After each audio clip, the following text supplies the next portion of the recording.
မင်္ဂလာပါဒီနေ့ကျွန်တော်ပြောပြပေးချင်တာကတော့ကွာလာလမ်ပူကနေပြီးတော့ရန်ကုန်ကိုဓာတ်ရိုက်ပြန်တန်းနေတဲ့လေယာဉ်နှမျိုးရှိပါတယ်မြန်မာ Airways နဲ့မလေးရှား Airline နှစ်ခုရှိပါတယ်အဲ့တော့မြန်မာ Airways ရော MAN ရောမလေးရှား Airline ရောဟာကျွန်တော်တို့ကွာလာလမ်ပူမှာရှိတဲ့ International လေဆိပ် KLIA 1နေပဲကျွန်တော်တို့ပြေးပါတယ်အဲ့တော့ဒီနေ့ကျွန်တော်တို့ရဲ့ MAN လေယာဉ်လေးကို KLIA 1လေဆိပ်ကနေပြီးတော့ဘယ်လိုစီးရမလဲဆိုတာလေးနည်းနည်းရှင်းပြခြင်းပါတယ်ဒါကတော့ KLIA 1လေဆိပ်လေးပါเนาะဟုတ်အဲ့တော့ဒါ KLIA 1ရဲ့ KLIA 1မှာ level 5ခုရှိပါတယ်အလွှာ5ဓာတ်ပေါ့အပေါ်ဆုံးဓာတ်departure level လို့ခေါ်ပါတယ် level 5ပေါ့เนาะ5လွှာမြောက်ကိုကျွန်တော်တို့ကားငှားပြီးတော့သွားဖို့လိုပါတယ်အဲ့တော့ over ကနေဝင်လာပြီးဆိုရင်အဲ့ level 5မှာပေါ်ဆုံးဓာတ်ပေါ့เนาะပြီးအဲ့တော့ထွက်ခွာပေါ့ဗျာထွက်ခွာ level မှာကျွန်တော်တို့ gate 8ခုရှိပါတယ်ဟိုဘက်ကနေစဝင်လာရင်gate 1 2 3 4ရီလာခဲ့လိုက်အခုဒီမှာနောက်ဆုံး gate number 9ကိုရောက်ပါမယ်เนาะဒီမှာ gate number 9 gate number 9ထိလာပါ MAN လေးစီးမဲ့လူတွေအတွက်ကျွန်တော်အကြံပေးချင်တာ gate number 9အထိလာလိုက်ပါ gate number 9ကနေဝင်ရင် check-in counter တွေဒီမှာ J တွေ K တွေ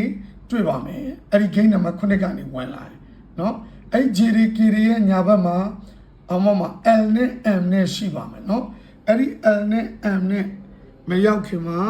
ကျွန်တော်တို့လေယာဉ်ရဲ့သတင်းချက်လက်တွေကိုဖော်ပြပေးနေတဲ့ဒီလိုမျိုး electronic display board ပေါ့ဗျာမီးဘုတ်ကြီးတွေရှိပါတယ်ပြီးရင်တော့ဒီဘက်မှာ L နဲ့ M เนาะ L နဲ့ M အဲ့ဒါဆိုရင်ကျွန်တော်တို့ဒီ electronic display board ကို JK နဲ့ LM နဲ့ဂျာထဲမှာရှိတဲ့ဘုတ်ကိုတွက်ကြည့်ပါမယ်เนาะအဲ့ဒီမှာဒီတိုင်ရဲ့အရှိမအဲ့တော့ဒီဘက်ဘက်ကတော့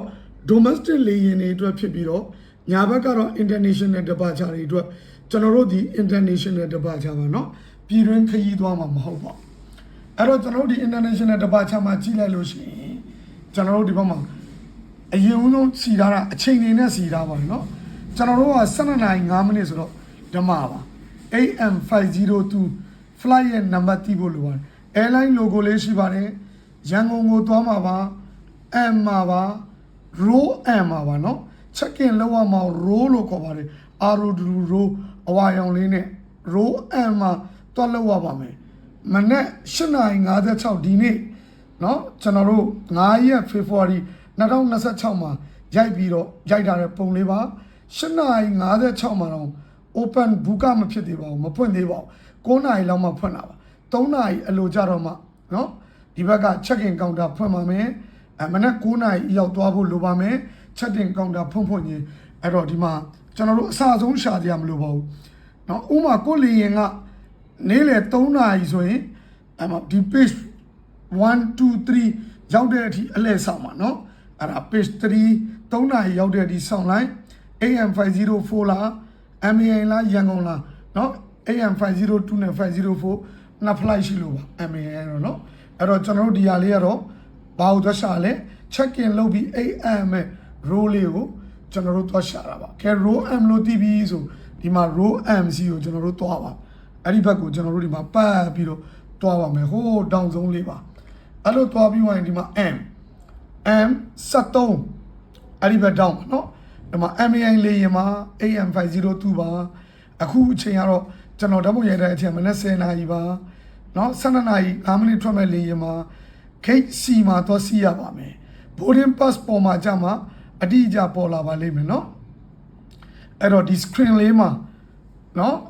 အဲ့လိုလေးကြည့်ရင်သူတို့စီကိုအိတ်အပ်ပါမယ်ပြီးရင်ကျွန်တော်တို့ passport နဲ့လေယာဉ်လက်မှတ်နဲ့ပြီးရင်ကျွန်တော်တို့ဖာပြန်ပေးမလဲဆိုရင်အိတ်တွေယူသွားပါမယ်ပြီးရင်ကျွန်တော်တို့ boarding pass ပြန်ပေးပါဒီလိုကပ်ပြားတူတူလေးကို boarding pass လို့ခေါ်ပါတယ်အဲ့ဒီ boarding pass ပျောက်လို့မရပါဘူးပျောက်ရင်အိုးလေယာဉ်ထဲကိုဆက်သွားလို့မရပါဘူးလေယာဉ်ဝင်းထဲကိုဆက်ဝင်လို့မရပါဘူးအဲ့မှာအရေးကြီးဆုံးကတော့မြားလေးတွေပြတာပါကိုလေယာဉ်ကဘယ်မှာလာရက်နေမှာလဲ gate C6 အဲ့ဒါကြီးဒီအများနဲ့အသေးမမှတ်ထားပါနဲ့เนาะအသေးမမှတ်ထားပါနဲ့ ကိုဂိတ်ကဘယ်လောက်လဲဆိုအဲ့ဒီရတော့မှကျွန်တော်တို့ကိုဂိတ်ကဘယ်ကိုသွားမလဲတန်းစီနေတဲ့မြန်မာတွေအများကြီးကြားထဲမှာအားလုံးစုပေါင်းပြီးတော့နားလည်တဲ့လူတွေနဲ့တူတူသွားမှာဒါကတော့ထိုင်ကုန်နံပါတ်ပါတိတ်အရေးမကြီးပါဘူးထိုင်ကုန်နံပါတ်ကလွဲနေလေမယ်တွေကလာပြောမှာပေါ့အဲ့တော့ဒီမှာကတော့ကျွန်တော်တို့ gate C6 ဆိုရင် C6 ကိုဘယ်အချိန်ရောက်သွားမလဲ17:35လီရင်ထွက်မဲ့12:05မိနစ်ရဲ့မိနစ်30အလိုမှာအဲ့ဒီ boarding gate ကိုနောက်ဆုံးထားပြီးအရောက်သွားเนาะအဲ့ဒါအရေးကြီးပါတယ်ဒါ boarding pass တွေပါတောက်လို့မရပါဘူးအဲ့တော့ဒီဟာလေးနည်းနည်းရှင်းပြချင်ပါတယ်ဒါကတော့ KLIA ရဲ့ flow map ပါเนาะ KLIA ရဲ့ map အဲ့တော့ KLIA မှာကျွန်တော်တို့ဒီမှာခုနကားနဲ့ဝင်လာတဲ့အပေါက်ကျွန်တော်တို့ပြပါတယ် Gate 1 2 3 4 5 6 8ခုရှိတယ်ပြောတယ်ကျွန်တော်ကြံပေးခဲ့တဲ့ Gate 7ကနေဝင်မှာအဲ့ဒါဆိုဒီမှာ check in counter row တွေဒီ A B C D JKL MD ရှိတယ်ဆိုကျွန်တော်တို့ JK ရှေ့ကိုရောက်သွားတယ်ဒီနားမှာခုနလေရဲ့သတင်းချက်လက်တွေကိုပြပေးတဲ့မီးပုတ်ကြီးရှိတယ်เนาะ electronic display board ပြီးရင်ကျွန်တော်တို့ဒီ M မှာကျွန်တော်တို့စီးတယ်ခုန M73 မှာအဲ့ဒီကနေ8တွေချိန်ပြီးကျွန်တော်တို့ဒီမှာ8တွေချိန်လိုက်ပြီးတော့ကျွန်တော်တို့ boarding pass ရပြီဆိုကျွန်တော်တို့ဒီကိုဆင်းပါပြီเนาะဒီအလွာက level 5ပါเนาะ level 5 immigration က level 4ပါတလွာဆင်းပါအဲ့ဒီဆင်းကနေထိတ်ကလေးမှာကျွန်တော်တို့ရဲ့ boarding pass ကို scan ဖတ်ပါမယ် scan ဖတ်ပြီးကျွန်တော်တို့ဆင်းပါကျွန်တော်တို့ passport ပြပါမယ် boarding pass ပြပါအဲ့ဒီ boarding pass ပါမှဒီကနေဆက်ဆင်းလို့ရ immigration ကိုဖြတ်ပြီးရင်ကျွန်တော်တို့ဒီနေရာရောက်ပါပြီဒီနေရာ3ပွင့်ဆိုင်ပေါ့အဲ့တော့ကိုယ့်ရဲ့ gate က G1 to 10ဆိုယထာမရှိပါဘူး bus ကားမရှိပါဘူးညာဘက်လေးချိုးလိုက်ရင်ရောက်ပါကိုယ့်ရဲ့ gate က H1 to 10နဲ့မှာပါရင် boarding pass ပေါ်မှာအဲ့တော့ကိုယ့်ဟာကိုနားမလည်ရင်တခြားမေးပါအဲ့ချိန်နဲ့အချိန်မှာသူတို့လည်းပြောပါတယ် gate ဘလောက်ကိုသွားရမယ်လို့ကျွန်တော်တို့သိသလောက်ကတော့ကျွန်တော်တို့ MAN ကတော့လက်ရှိ G တွေ H တွေမှာမဟုတ်ပါဘူးယထာစီရပါတယ်ယထာပြက်နေ bus ကားစီရပါတယ်နောက်ထပ် building satellite terminal လို့ခေါ်တဲ့နောက်ထပ် building တစ်ခုမှဖြစ်ပါတယ်เนาะဒီနေရာကနေပြီးတော့ immigration ကနေဖြတ်လာတဲ့တဲ့နေရာကနေယထာစီရပါတယ်เนาะဒီဟာ flow map လေးပါအဲ့တော့ဒါကတော့ခုနအဲ့ချိန်မီလို့ boarding pass ရလို့ရှိရင် boarding pass ကိုဒီမှာ scan ဖတ်ပါမယ်အဲ့ဒါဆိုရင်ဒီတကားလေးပွင့်လာပြီးအောက် immigration ကို level 4ဆင်းလို့ရမှာဖြစ်ပါတယ်เนาะဒါတော့အောက်ကိုဆင်းပါပြီး immigration ကိုအဲ့မှာတန်းစီပါမယ်ဒါ immigration counter တွေပါเนาะဒီမှာ yellow line လေးရှိပါတယ်เนาะအခုလိုကြီးတော့တန်းစီရင်အစုခံရပါမယ်เนาะ yellow line လေးမှာစီပါတယောက်ပြီးမှတယောက်ဒီမှာလာပြီးတော့ရှင်းပြီဆိုမှတွားပါ immigration ကိုเนาะ immigration boarding pass နဲ့ကျွန်တော်တို့ဒီ passport နဲ့နှစ်ခုပေးလိုက်ရပါမယ်เนาะအဲ့ဒါဆိုကျွန်တော်တို့က G ဆိုဒီမှာ G တွေဘက်ကို immigration ကကြော်ပြီးတာနဲ့ညာဘက်ချိုးလိုက်ရင် G gate တွေရောက်ပါမယ်ဘယ်ဘက်ချိုးလိုက်ရင် H gate တွေရောက်ပါမယ်ကျွန်တော်တို့ MAN ကတော့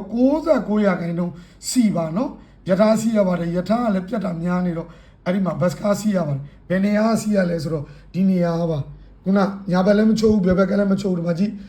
G1 to 10ဆိုညာချိုးပါတဲ့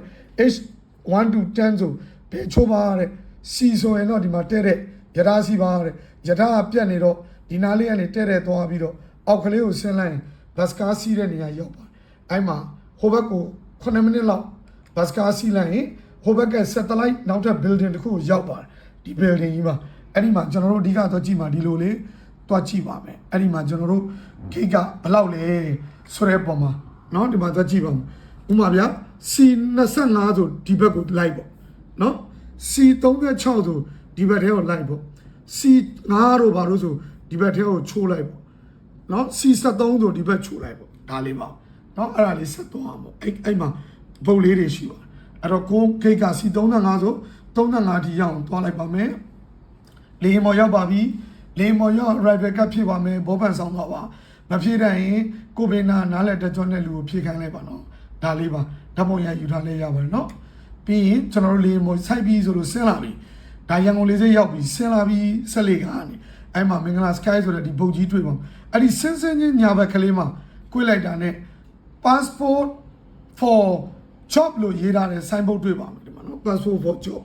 PJ and CI အကြောင်းကြားမဲ့ counter ရှိပါတယ်ဗျာအဲ့ဒီ counter မှာအကြောင်းကြားပါအဲ့ဒါပြီးရင် immigration ကိုဖြတ်ပါမယ်ခုနကောင်တာမှာတော့ CI နဲ့ပြန်လာရင် CI နဲ့ပြန်လာတဲ့အကြောင်းခွင့်နဲ့ပြန်လာရင်ခွင့်နဲ့ပါတယ်ပေါ့ authorization လည်းရှိတယ်ပေါ့မရှိရင်လည်းရှောက်မယ်ပေါ့အဲ့ဒါလေးတွေပြောပြီးဒီမှာလာဝကကောင်တာဖြတ်ပါမယ်လာဝကကောင်တာဖြတ်ပြီးမှအိတ်ရွေးပါမယ်အိတ်ရွေးပြီးရင်ကျွန်တော်တို့အပြင်ကိုရောက်ပါပြီခင်ဗျာဟုတ်ကဲ့ကျွန်တော်တို့ CI မြန်နေရာ April 30နောက်ဆုံးဖြစ်နေပါတယ်ဒါကြောင့်ကျွန်တော်တို့လင်းလက်မှတ်တွေကလည်းအခုချိန်မှာဝယ်ရခက်ပါတယ်မြန်ဝယ်ပါเนาะလေရင်ကွင်းကို3နာရီလောက်လေရင်ထွက်ခွာချိန်တက်စောပြီးတော့ရောက်ဖို့လိုပါတယ်เนาะ MBI ကအခုလောလောဆယ်အားလုံးက MBI ပဲစီးကျင်နေကြတော့ကျွန်တော်တို့လည်းလက်မှတ်ဝယ်ပေးတဲ့လူတွေအားလုံးကိုကျေးဇူးတင်ကြောင်းပြောလိုပါတယ်เนาะအခုလိုနားထောင်ပေးတာကျေးဇူးအများကြီးတင်ပါတယ်ခီးသွားသူများအားလုံးဘေးရန်နေကင်းရှင်းပြီးအဆင်ပြေကြပါစေကျွန်တော်လေဝင်လိုက်ပို့လားမေးတဲ့လူတွေဒီဗီဒီယိုလေးကြည့်ပြီးတော့လေဝင်သွားပါနော်နားမလဲတာရှိရင်ကျွန်တော်ဖုန်းဆက်မေးလို့ရပါတယ်ပကံနဲ့ဝန်ဆောင်မှုပါကိုတန့်စင်မှာကျေးဇူးတင်ပါတယ်